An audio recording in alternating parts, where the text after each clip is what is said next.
Have the Saints potentially found a QB1 of the future in Spencer Rattler? Kool-Aid McKinstry might just be the perfect pick for the Saints secondary. And what are the remaining needs now that the draft is over? We'll talk all about that on the Straight Up Saints podcast. You're listening to the Straight Up Saints podcast.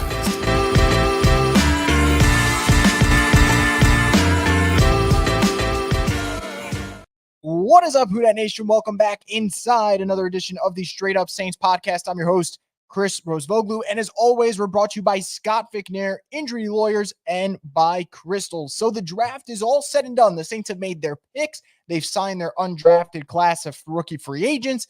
So what's next? Well, obviously rookie camp will be next, and with that becomes the excitement of Spencer Rattler, who many are thinking, could he be QB1? I guess that will eventually be answered over time, but I think it's a fascinating discussion, and it's very rare for us to get to a point, especially for the Saints, where the most exciting pick might be a fifth-round pick. Now, it doesn't mean it's the perfect pick, doesn't mean it's the right pick, doesn't even mean it's going to turn out well, and I would argue that the first two picks the Saints made, if you were a betting person, if you feel confident about, hey, I think they're going to pan out well for the Saints, you got to put your money on Fuaga and also put it on Kool-Aid McKinstry. I'll explain the Kool-Aid pick in a little bit of why I just think it might be the perfect selection out of all the ones they made. But let's focus on Spencer Rattler, because I think it is so rare, especially in today's NFL, that you can get a quarterback who years ago you would have thought was a surefire first-round pick in the fifth round. And no, that doesn't mean that the Saints got a first-round caliber player in the fifth round and that he's definitely going to be an impact player and that the Saints have found their quarterback of the future. No, I'm not saying that. And I think anyone who's telling you that right now, I think to some degree they'd be lying, because we don't know. And I think the NFL is the hardest league to figure out if a guy's going to translate well or not. It's just too tough. You know, there's players that I thought came to the Saints that would be surefire things. And one that comes to mind, and he wasn't a bad player, by the way, but I thought he'd be a star. I think Kenny Vaccaro coming out of Texas. Kenny was a good player for the Saints, but I thought he'd be a superstar, and he wasn't that. And there could be other times where a guy comes to the Saints and you expect them to be good, and they might be just flat out great. And the first guy that comes to mind for me was Michael Thomas. I thought he would be good. I didn't think Michael Thomas was going to be an all-pro offensive player of the year type of guy, and he was. So we don't know, and I understand that. But what I'll say about Spencer Rattler, and I've had the privilege of just sitting there the last couple of days, and, you know, I haven't tweeted as much over the last 48 hours, but I've spent a lot of time watching Spencer Rattler. And the good thing is, this is a player that I'm not, unfamiliar with. Between work and covering college football, I've had a lot of time watching Spencer Rattler, but a lot of that time was invested in watching Oklahoma football. And my memories of Spencer Rattler was first season as a full starter, super exciting, some arm talent you haven't seen before. And it looked like if you can add an elite arm to a guy with Baker Mayfield's stature, that's what it looked like. And it was so fun. And the second year, I remember, obviously, him having his struggles. I even tweeted, and I bet it's still up there, I can go find it, about him getting benched in the Red River Showdown. And Caleb Williams came in, and he took off with that job, and he never looked back. And oddly enough, Caleb Williams, the number one pick this year, Spencer Rattler has to wait until pick 150. And there's a big discrepancy there. And obviously, Caleb deserves to be the number one pick. That's not the question. But when I go now to watch the South Carolina tape, which I have for the last 2 days, I think there's a lot of things to really dissect when it comes to Spencer Rattler, and if he could become the QB1 for the Saints, because that's the discussion, right? And I'll just throw this out there before I fully dive in. I don't expect Spencer Rattler to start for the Saints this year off of merit, if I would say that. If he wins the backup job and Derek Carr gets hurt and he starts, that's a different discussion. But I don't think off of merit the Saints are going to have a QB competition and go, well, Spencer's got to be our starting quarterback week one. I just don't envision that. If that happens, awesome. I don't see it, though. I think Derek Carr's the guy, and he is, as of today, obviously their best quarterback. I mean, the guy has played in the league for years. He has been above average for most of his career. Spencer, obviously, we don't even know what he's going to be. But when I watch Spencer Rattler, especially the South Carolina tape, what I see is the arm talent's still there. It hasn't changed from what he was at Oklahoma. I'll say he makes a couple of smarter decisions now than he did back then. Now, there's still problems. And the one thing I will say that he needs to fix, because you can't do that in the NFL because guys are just too fast, they're too strong, they're too good. You can get away with being a little bit late on a throw, a little bit late on a read. If you got a rocket arm in college, you get away with it. And Spencer did at times. I don't think you could get away with that in the NFL. But he's going to have the time now to sit back and develop his footwork, develop his timing, his consistency. And I think if he gets that all down, you're looking at a guy who can do it because A, the arm talent is there. B, the ability to play efficient football is there. I mentioned there is inconsistencies as there are with any young quarterback, but you don't become the all-time leader in completion percentage at South Carolina without being efficient. And the one thing that really stands out about him, and I think this bodes well for him going into the NFL, is there's a lot of guys that they play in college. And the first one coming to my mind, I'm not knocking him. He could end up being a good quarterback, but everything was perfect this past season, is Bo Nix. Man, Bo Nix never faced any pressure at Oregon this past season. I mean, it was clean protection after clean protection. The pockets were pristine.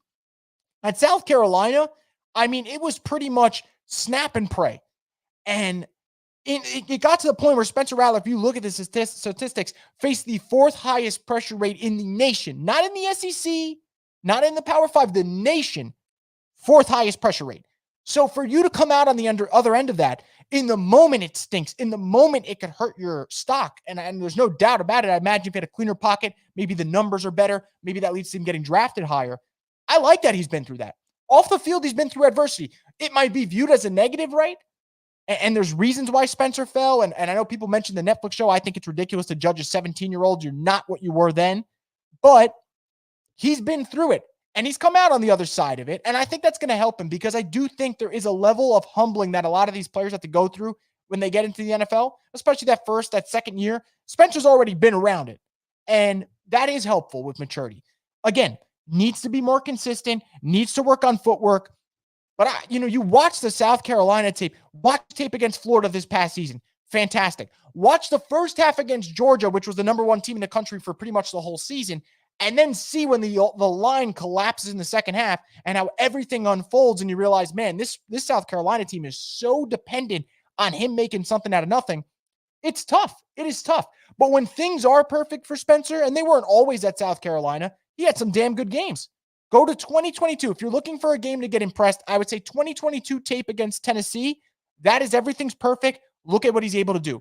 Now, if you're looking at everything's not perfect, but he still shines. I would look at the Florida tape from this past season. But again, he's not a perfect prospect. He is a project in a sense because you need to find a way to hone in the inconsistencies and get this guy to play to the talent level he's at. But what makes this pick so exciting is that he has first-round talent. He has it. There's a lot of guys that the Saints have drafted at quarterback. There's 2 that come to mind right now that when they drafted them, and I could go back and find my old podcasts of them, I was just baffled, okay? When it came to Ian Book, I could not believe the Saints drafted him. And I tried towards the end to just be like, all right, if he could become a backup, sure. Not once in my life did I ever think Ian Book could be a starter. And I even said when they drafted him, I said, I don't think this guy's an NFL quarterback. When I watched him at Notre Dame, I didn't think he was an NFL quarterback. Because you could be a good college quarterback, but never do anything in the NFL because they're 2 completely different games. And I think fans understand that. But Spencer Rattler looks like an NFL quarterback. Like literally just look at the body type. It is Baker Mayfield with better athleticism, not much better, but better athleticism and a much better arm. Doesn't mean he'll be Baker. If you get Baker out of him, that would be fantastic. But the stature in terms of his size, that 6'1", kind of stocky build, he fits that. So I'm excited to see how he develops. But what I also want to throw out there before we jump to he's QB1, the history of mid-round to late-round quarterbacks. Every so often, there's one that becomes a surefire starter. But I'm going to take you guys through the history because it's a lot of spot starters, backups, and then there's 3 guys, I would say, that stand out with 2 of them being the star examples. And you hope Spencer Rattler could be the next guy. So in 2014, in the 5th round, it was A.J. McCarron. I consider him a backup/spot starter. 2015, Trevor Siemian, I would say he is a spot starter/backup. 2016, Jacoby Brissett, 3rd round. That is the perfect example of a bridge quarterback. And then the star example in 2016 in the 4th round, Dak Prescott. Dak Prescott's a star quarterback. You don't got to love him. He is a top 10 quarterback in this league. Anyone who doesn't think that, I don't know. I just think that's a fact. Okay. 2017, 2 backups. CJ Beathard in the 3rd round, Joshua Dobbs in the 4th round. Those are just strictly backups. 2018, strictly backups, but backup quarterbacks nonetheless that you can trust. Mason Rudolph, Mike White, 3rd round, 5th round, respectively. 2019, the second example that I liked, Gardner Minshew in the 6th round. Gardner Minshew, to me, is the perfect quarterback to start for your team if you're in that awkward phase of you want to improve, but you couldn't get a quarterback in the draft, so here's your guy. And that's exactly where the Raiders are right now, and that's why he's the Raiders' starting quarterback. So Gardner Minshew, if you get Gardner Minshew out of a quarterback in the late rounds, you would take that every single day of the week. 2020, you couldn't find a single one. That was rough. 2021, also couldn't find a single one outside of Davis Mills in the third round, who, again, I think that's a backup at best. 2022, the second best example out of this list outside of Dak Prescott, and honestly, at the trajectory he's at, he will be the best example, will be Brock Purdy. Obviously, we know he's Mr. Irrelevant, 7th-round pick.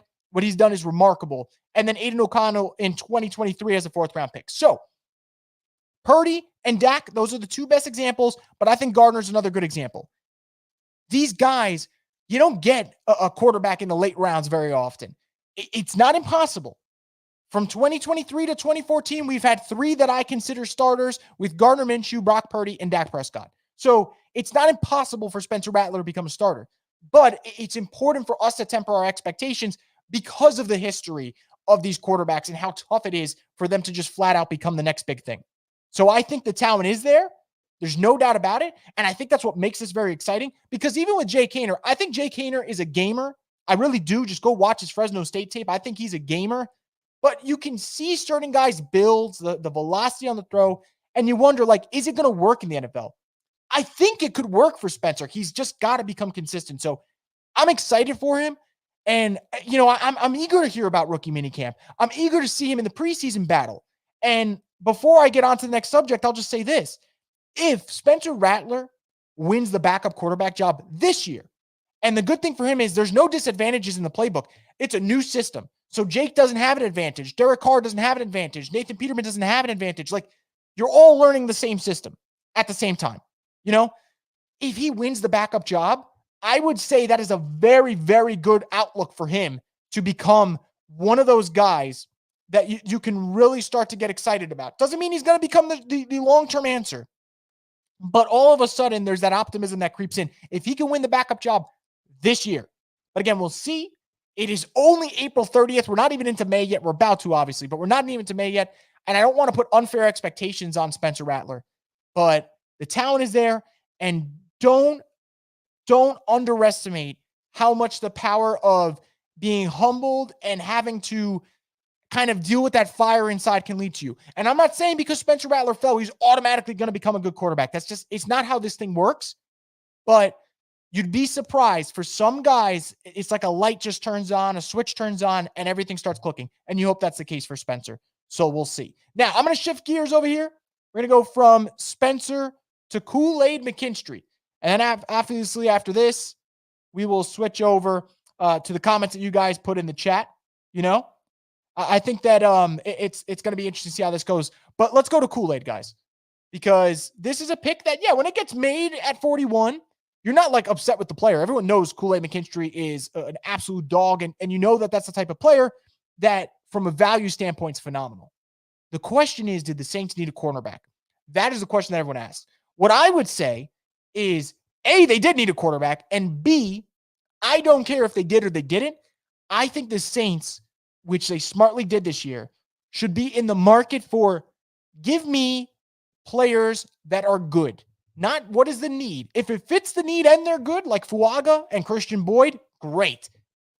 If it's just who's the best player for me and I'll figure it out later, I'm cool with that, because I don't think the Saints they don't have the luxury of saying, man, you know, the number 20 player on our board is available at 41, but we don't need him. We have too many cornerbacks.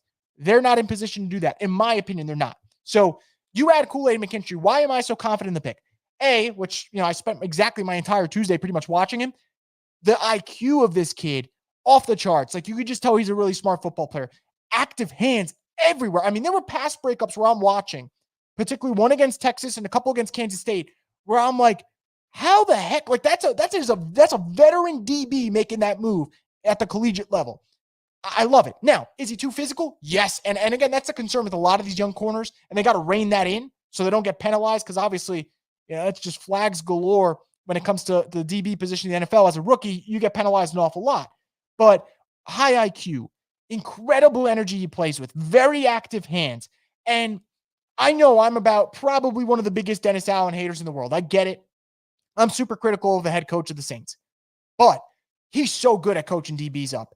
And the way people joke about the Steelers always finding wide receivers. The Saints under Dennis Allen are always finding DBs now. Second round, Marcus Williams, they develop. Second round, Von Bell, they develop. Third round, Paulson Adebo, they develop. Second round, Alontae Taylor, still developing, but he's developed pretty well. Now we'll see with Kool-Aid McKinstry, who Nick Saban, by the way, and I know everyone loves LSU, and because of that, you have to hate Alabama. Nick Saban couldn't stop raving about Kool-Aid McKinstry, and before people say, oh, well, he'll do that for every player, his other cornerback got drafted in the first round. Arnold got drafted to Lions, and yes, he was very, I'd say, complimentary of Arnold, but it was night and day between what he said about him and what he said about Kool-Aid in the sense that he said, A, he thinks he's the best cornerback in the draft, and B, he thinks he's the most ready cornerback right now, which leads me to this point. The more I watch Kool-Aid McKinstry, the more I think it's a matter of time before he sees the field. Like when this pick gets made, naturally as a Saints fan, you go, oh, we have too many good cornerbacks. When's he going to see the field? They'll find a way. They will find a way for this kid to be on the field. I think he's that good. I'm very excited about it. And just like I said, sometimes it's as simple as certain teams know how to coach a position. The Saints of late have been coaching cornerbacks better than any other team, in my opinion. And I think now that you have a top 25 prospect added to your system, their flexibility is there. They can move a player via trade. They can move on from a player after this season. They could kick someone inside if they want. Maybe even Kool-Aid ends up getting kicked inside. We'll see. I know that's not something he did a lot at Alabama. I believe the number was only 24 snaps in 3 years. So we shall see. But I'm excited as hell for this pick. And a lot of it just comes down to simple things. The player is damn good, who's coached by a legend, now shifting over to a team that, yeah, they got their flaws, but they don't have their flaws at that position. I'm very excited about this pick. I really am. And I advise anyone, if you're a little hesitant about Kool-Aid, not the drink, the player, I would say just go watch his tape. I think you'd watch his tape and in a minute go, you know what, man? I'm okay with it. I'm very much okay with the Saints going with a cornerback at 41. And I'm going to be honest, if he didn't have that Jones fracture at the NFL Combine, how much higher does he go? I'm telling you, he's going to be a playmaker for the Saints. So before I get into your questions, and I will do that in, let's call it 3 minutes tops, maybe even less, I just want to talk about remaining needs for the Saints post-draft. Because you can't fix all your needs in one draft. There's not enough picks in the world to do it. So the Saints still have needs. Now, they addressed offensive line, but it's still a need. And I would say the one guy that you're going to come back to and keep mentioning him is going to be Andrews Pete. Do they bring him back? I would say they should consider it because I think if you bring him into the fold, there's one less offensive lineman I'm worried about. Because right now, I'm not worried about Ruiz and McCoy. I'm not worried about Fuaga. You expect him to start, but you don't know how he's going to play. So let's say, even if you say you trust him, that's 3 down. Who's starting at left guard? Who's starting at left tackle? If you got the answer, let me know. Now, we would love for Trevor Penning to start at left tackle, us fans. We'd love that. Us fans would love Nick Saldiveri to maybe start at left guard. And I've often said, if the Saints are going to have a shockingly good year, they would need their 2023 draft class to just ball the hell out. Jordan Howden take a step up. A.T. Perry take a step up. Nick Saldiveri take a step up. Kendrick Miller take a step up. They need all those guys to step up. And I just don't know if that's feasible. But if you bring in Pete, that makes life a little bit easier for the 2024 season of saying, okay, can Penning step up? Or if Pete's the left tackle, can Saldiveri step up at left guard? You have a little bit more options, And it might not even be Saldiveri. They might not even go in that option. You might go with a vet instead. So I think for them, there's just flexibility there if you bring in Pete, It might be Udo that you put in at left guard. The possibilities are endless, but either way, Pete gives you that flexibility. So for that reason, offensive line, definitely still a need for the Saints. Another need, cannot deny this one, safety. Didn't get addressed in the draft. Probably the only position that I thought I would like to see them get addressed, but they didn't do it. What do you do here? Do you go with a free agent? There's options. The problem is they're older. So are the Saints okay with bringing in an older free agent knowing it's probably a one-year thing? Whether it's Micah Hyde, whether it's Quandre Diggs. Obviously, the one that everyone's going to mention is Justin Simmons. The question is, if you sign a guy like Justin Simmons, what's the vision? Because there needs to be multiple years down here. I just don't think Justin Simmons is going to sign for 1 year unless it's with a contender. And the Saints could have a surprisingly good 2024 season, but right now I don't view them as a contender. I don't see it. So I think there is that question there. But they need a safety, no doubt. There are veterans they can sign, and if they're okay with signing veterans to either play immediately or push Jordan Howden in practice and push Jonathan Abram, all those guys, all right, cool. There's ones out there. But it's still a question. But either way, guys, remaining needs, definitely O-line, definitely safety. You can make an argument for receiver, but I think the Saints, obviously bringing in Bub Means definitely helps, and that definitely lightens the load for them. So we'll see what happens, but I'm curious to see how they break those down. I would say offensive line, if you could bring Pete in, maybe makes the concerns not as bad. So I'm going to get to the fan comments, questions, concerns, predictions, whatever you guys have. And before I do that, though, just going to get a quick word from one of our sponsors, Crystal. I need to clear something up about New Orleans. While our culinary scene might be on fire, our food has never been about heat. It's always been about flavor. And this is how New Orleans does flavor.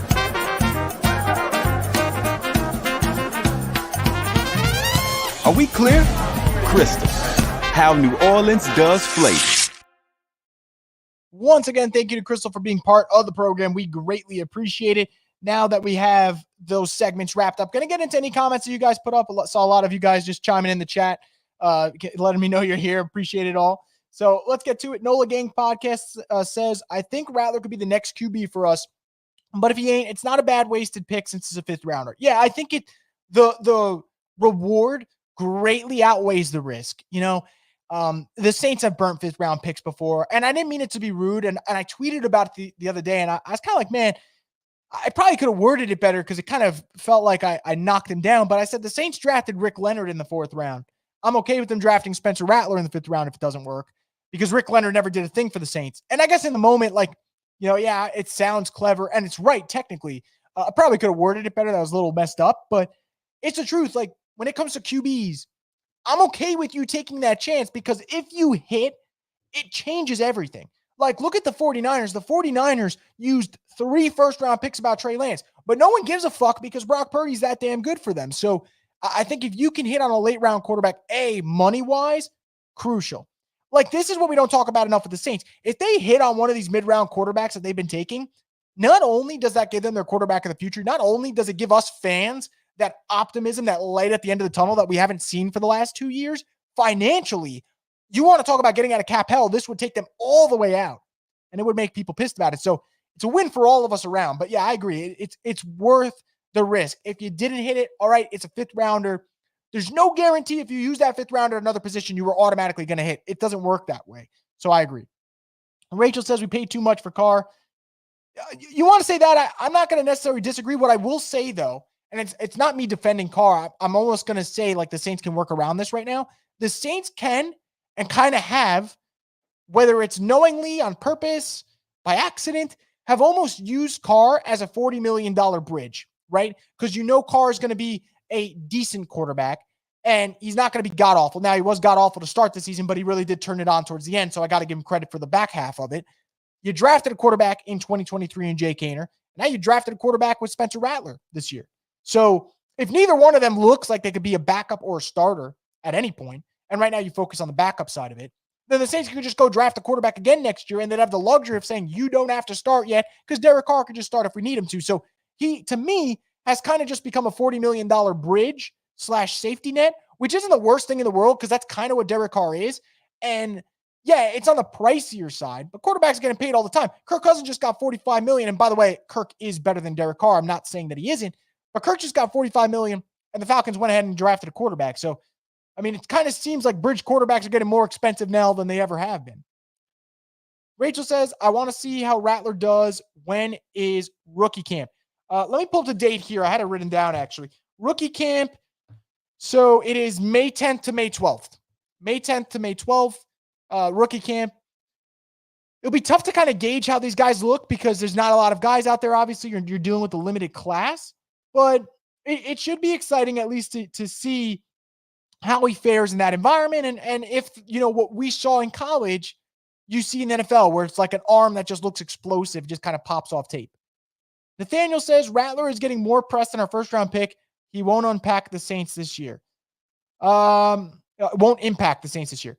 I agree, won't impact the Saints this year, Nathaniel. And I think if we're talking impact, I think the two guys you are looking at would be Fuaga, which obviously needs to have an impact. And then I do think Kool-Aid, as you guys can tell, because I spent about 10 minutes talking about him, I think that he's going to be an impactful player for the Saints. So I agree with you. I don't expect Rattler to have an impact this year. And that's why I'm trying to preach patience for people when it comes to Rattler. Like, I get the excitement.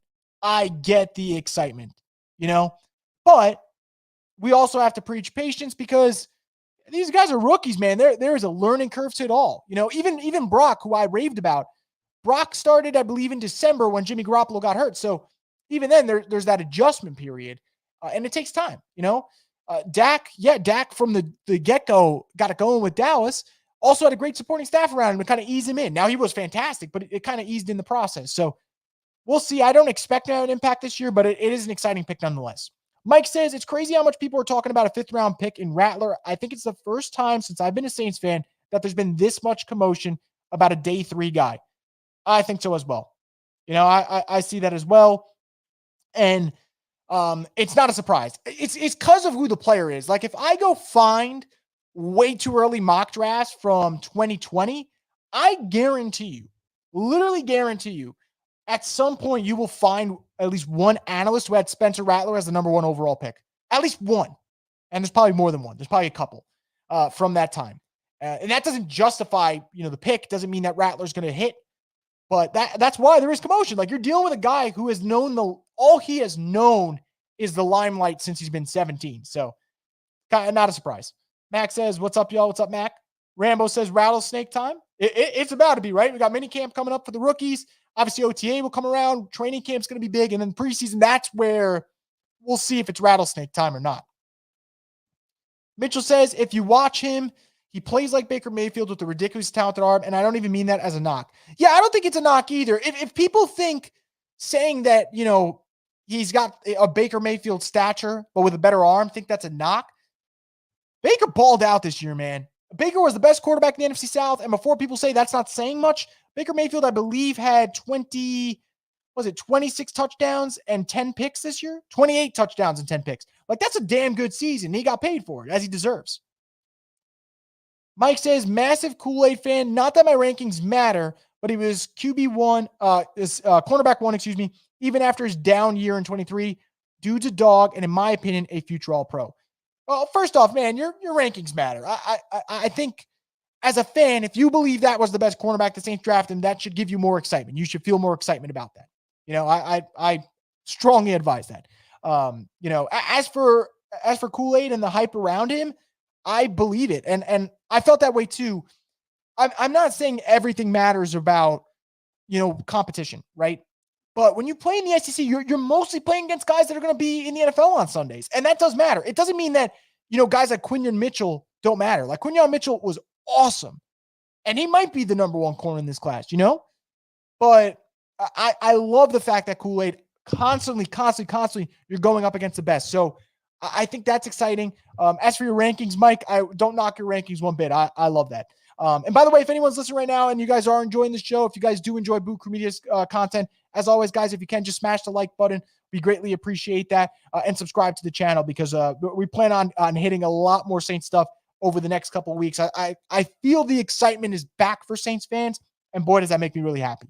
Mitchell says, Kool-Aid made Terrion Arnold look so much better, and Terrion is good, but teams just refuse to throw at him, which is ridiculous. But because he was playing through that Jones injury for most of the year.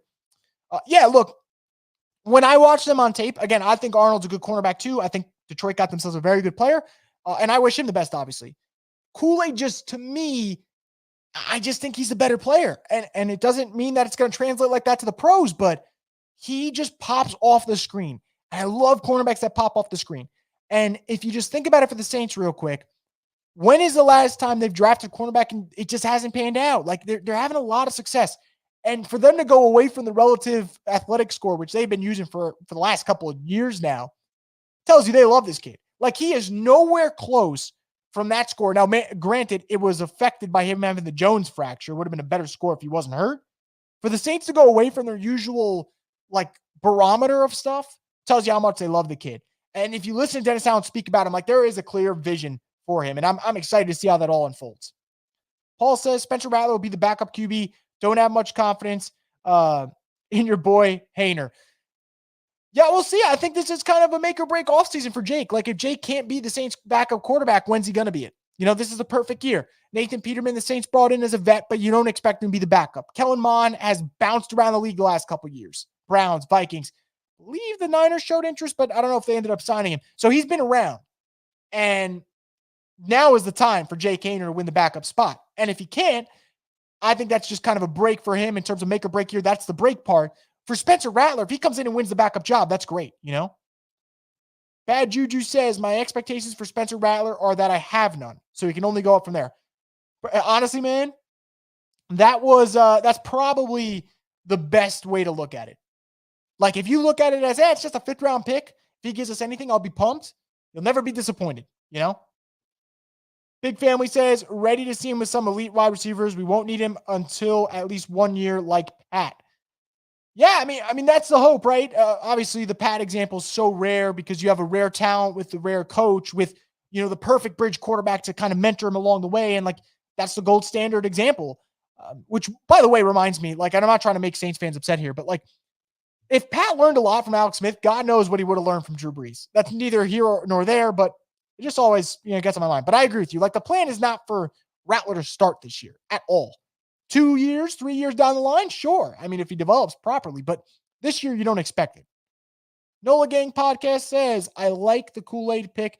And then Spencer, and then my steal is Ford. Yeah, I like Jalen Ford a lot. I think Jalen Ford's a very high character guy. He's the type of player that the Saints love to add to their roster, can play well in zone coverage, can go downhill. My only question, and again, I think he'll answer that one pretty quickly, is does his speed translate to NFL speed sideline to sideline? If the answer is yes, awesome. If not, we'll see what happens. But I think that at the very least, he could play a role on special teams this year, and that would always be a plus for the Saints if they could do that. So I'm very excited to see how that goes down with him, and we will see, Big Family says tight end from Colorado State was a steal. We'll see, man. We'll see. Holker is a gamer, though. And what I'll say about Holker is if you watch his tape, he is a primarily pass-catching tight end, and the Saints need pass-catching tight ends. And if there's one position group that I think is awfully weak right now, outside of probably safety and O-line, it's that tight end position. You didn't improve it in the draft. Understandably so. I get it. They showed interest in Brock Bowers. Nothing really panned out well for them to add that next guy, so I get that. But they need help at the tight end position. Juwan Johnson took a step back last year. Taysom Hill is more of a gadget player. Foster Moreau is a backup tight end like that. He's not really an impact guy. So the opportunity is going to be there for Holker. He will have more than enough time and chances in training camp and preseason to earn a spot. And we'll see. He'll probably be catching passes from Rattler. So we'll see how that goes. Mitchell says, I think Cousins and Carr are pretty close as far as QBs. And I think Carr is more talented. He would definitely be better than Cousins was with O'Connell. I think Carr is more talented. I agree with you. I think the difference is, which swings the scale in Kirk's favor, is I think Kirk's just more consistent. I think, honestly, Derek Carr, talent-wise, is a lot more talented than a lot of quarterbacks in this league. I think the problem with Derek Carr is, A, inconsistencies, and B, mindset. You can see when things cave in and the pressure's there, Carr doesn't want it. And that doesn't mean he's not a good player. It doesn't mean that I think less of him as a person, but I see that with Carr. When shit hits the fan, it's pretty rough. When shit hits the fan for Kirk Cousins, yeah, he's going to get his ass kicked probably on a Monday night, but I know that following Sunday, 1 p.m., he's going to deliver an ass kicking himself. So he's definitely just more consistent, but I do agree. I think Carr is more talented. Nathaniel says people seem to forget where Baker was selected at. Yeah, I mean, we're talking about number one overall pick, Heisman winner, took Oklahoma, the college football playoff, and almost beat Georgia in the Rose Bowl that year. This is a damn good player, no doubt about it. And kudos to Baker this past season, right? Revitalized the hell out of his career. Now the Saints are going to face him twice a year for the next couple of years. Mitchell says, I think we kind of underrate how horrific the offensive line truly was. We were such a one-dimensional offense last year. Teams did not respect our run game, and Carr definitely needs to be better. Oh, for sure. So I was looking at win rate and how bad offensive lines were at pass blocking last season because I was just curious, and most rankings had the Saints 28th. And, man, some games it was so rough. Beginning of the year, terrible. Saints got better as the year progressed, and I think Carr just made quicker decisions, which was good, obviously. But, yeah, the offensive line was terrible. You had no run game. None. And part of that is the O-line. Part of that is no creativity from your coach. And I think the one thing that Clint Kubiak is going to change, or at least try to change, and I think that's going to lead to better results as an offense as a whole, and definitely better for Derek Carr, is not being so complacent getting into third downs. Like, I think for some dumb reason, Pete Carmichael, and I'm not saying you can't view it this way, but I think the more urgency you have, the better you are. It's like he knew you had 3 downs, so if it ended up being 3rd and 9, all right, you still got a chance to get the first down. I think Clint Kubiak is going to have more urgency because Clint Kubiak is coming from Shanahan's system where if you watch the Niners last season, they valued making sure they were in 3rd and short. They valued making sure second downs equaled first downs, not third downs. So I think that's going to play better for everyone involved. Also talking about Carr, Mitchell says, but I think his play was also a product of the offense being bad as a whole. I do agree with that. I do agree. Flight Mizark says, Rattler has a QB name for real, and Saints get round of applause for getting a quality year 1 starting offensive lineman too. I do agree with that second part, right? Like, finally, it feels like you got an offensive lineman that you don't got to worry about being a project. Like, this is a guy that the floor is high, which is good. The question is the ceiling. I think the floor being high is good because the bust rate is low, but how high is the ceiling? Did you get an all-pro? He could be. And he kind of feels like Ramczyk to me, not the player, like the way they play, but the way Ramczyk was talked about. Everyone was like, yeah, you plug him in, you're good. He's going to have a nice career, which he did before his injury. So we'll see about that now with Tolly. But I think that, I'd be shocked if he's not good, like from the jump. As for Rattler having a QB name, he does. Air McCann says, Hainer QB1 is Gruden. Is he still on the staff? Look, Gruden's technically not on the staff at all, but I'll say it's interesting. Like, Jake Haener worked with Gruden this offseason. Clearly he's lingering around. But was Jake Haener talking with Gruden because Gruden's got influence in the building? Or Jake Haener talking with Gruden because Jake Haener's boys with Derek Carr, who's boys with Gruden? Like, connections matter in the NFL. That could have been it. Mitchell says the Packers game versus Rashawn Gary, I still have night terrors. But that was nuts, man. He literally ragdolled Carr right to the ground. And who knows? If Carr doesn't get hurt, the Saints don't lose that game, and maybe they make the playoffs because of it. I mean, there's so many factors into that one. Obviously, that's when you go down that rabbit hole of guessing and going down hypotheticals. But, man, I mean, Rashawn Gary, that was tough. No resistance on that one. Smooth Hoop says Carr needs to play off the run game. He can't go head-to-head with the top-tier quarterbacks. I agree with that. For sure. And I strongly believe this. I think that the Saints needing the run game, you got to rely, obviously, on Alvin, no doubt about it. But Kendre Miller, to me, is going to be one of the keys this season because the Falcons finale felt like the only game last season where you saw a running back look like he had some juice that the other running backs just did not possess. It felt different. It looked different. The cuts were there. The vision was there. The explosiveness was there. So Kendre Miller, can he run well? And obviously, in order for Kendre Miller to run well, you need the O-line to block and open up holes in the run lanes, which you could do. You just invested in Fuaga. You hope that Trevor Penning can improve, which you can't imagine it gets much worse. And then you hope Clint Kubiak's scheme does well for the Saints and opens up those lanes. So obviously, O-line leading to better run lanes, leading to play action, which also will help out Derek Carr. That's the key and the hope for the Saints. But obviously, a lot of work before we get to that point. But we will see for sure. Feel like Rattler is our first time drafting a modern quarterback in a long time. It does feel that way. It definitely does. Like Garrett Grayson, not modern in my opinion. Ian Book, not modern. Jake Haener, not modern. Like Jake Haener's interesting, but not modern. Rattler kind of fills out that role of the arm talent's just undeniable. Because that's what we live in now. We live in a time in the NFL where all we talk about is arm talent. And I get it. Like arm talent's awesome, but like this is the first time it feels that way, you know? Rachel says, do we still have Jamal Williams? The answer is yes. The real question is, will the Saints be using Jamal Williams this season? And the answer should probably be no. No knock on Jamal. He seems like a hell of a dude. Would love to chat with him. But you need burst in this league, and Jamal does not have burst. Does not have burst. So they still have Jamal Williams, but I don't know if they should use him. I would say no. Smooth Hoop says, yeah, I don't remember AK breaking any tackles last season. Kendre deserves a lot of touches. Yeah, and I think he'll get it. I think for Kendre, it's pretty simple. Can he stay healthy? I think Kendre, again, I know the sample size is so small, but like the way he performed last year in the limited sample size, my question is, can he play? Can he be healthy on Sundays? That's my question. I think the talent is there. So I'm excited to see. And again, that's for a lot of these young guys. It sounds like Mitchell says it sounds like they've sent Trevor to like 6 different places for training. He was with Terran Armstead. He was in Minneapolis. He was with Duke Manyweather. He's been grinding. Yeah, he's been grinding.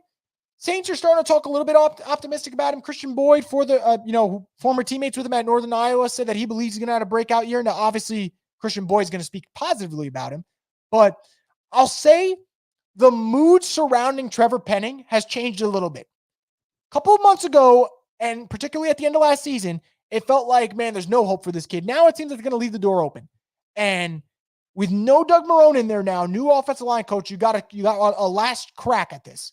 And we'll see. Because if Penning plays well, man, and the Saints go from no offensive tackles to bookend tackles for the next 5 to 10 years, that's how you build a football team. It's how you build a football team. You win in the trenches. Obviously, you need a good quarterback too, but you win in the trenches. So we'll see it. The optimism on Trevor Penning's gone up a notch. It's still not high, but it's not on the floor. So that's obviously great to hear. And again, like that's going to be an important thing to watch throughout this offseason, and hopefully does develop, because it's not just about this rookie class. That 2023 class, you need more from Kendra. You need more from AT. You need more from Howden. You need more from those guys. And obviously for 2022, I know what Olave brings, but Trevor Penning's got to be better. Alontae Taylor's got to be better. So Saints are going to need a lot of young guys. Like the options are there. They need guys to step up though. And the question is, can the coaching staff get that out of them? We'll find out. I mean, but they made the adjustments, and if it doesn't work, it doesn't work. We'll be looking at a new coaching staff in 2025. And if it works, all of us are going to enjoy a surprisingly decent season. So again, still so much time. May's just about to start, so we're far away, but rookie mini camp's coming up. I'm going to try to get some of these rookies on the show, guys, so we could ask them questions. Hopefully I could get them in a live show so you guys could ask them questions too. I'm sure you guys would have fun with that. So we'll try to get some cool stuff going here at Boot Crew Media. So with that said, make sure to subscribe to the YouTube channel and also hit the notification bell so you get alerted for new videos, whether it's about the Saints, Pelicans, whatever it may be going on in New Orleans. But that's going to wrap it up, guys, for this edition of the Straight Up Saints podcast. I want to thank you, as always, for leaving your comments, your likes, your questions, your predictions. I greatly appreciate you guys are always the best. We'll have more Saints content coming up real soon.